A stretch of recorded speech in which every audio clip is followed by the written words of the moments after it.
Alors j'ai choisi le terme d'art brut parce qu'en fait il est indicatif.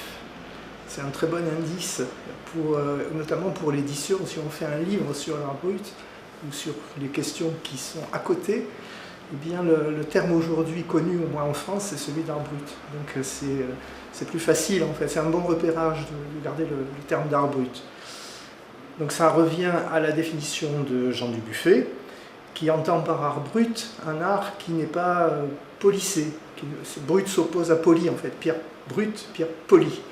Voilà, donc ce à quoi pensait Dubuffet, c'était d'aller s'enquérir de trouver des œuvres un peu partout en Europe, un peu plus loin parfois, pour trouver des œuvres qui le frappent. Il fallait que ces œuvres-là lui parlent vraiment, enfin que ce soit très expressif.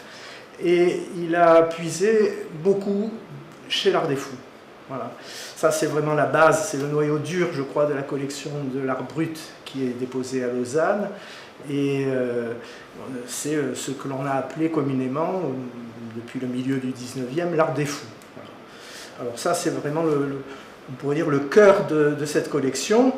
Et quand Dubuffet élargit à d'autres artistes ou d'autres créateurs, eh bien André Breton ne manque pas de lui rappeler qu'avant lui, il y a eu l'art des fous, et en particulier donc ce qui s'est produit à Villejuif, à l'hôpital psychiatrique de Villejuif, dans l'équipe d'Édouard Toulouse, qui est un grand médecin, un grand psychiatre, qui s'était très bien entouré, puisqu'il y avait Auguste Marie, il y avait Paul Meunier, qu'on connaît très bien quand on se préoccupe d'art brut, puisqu'il publie sous le nom de Marcel Réja un ouvrage en 1907, L'art chez les fous.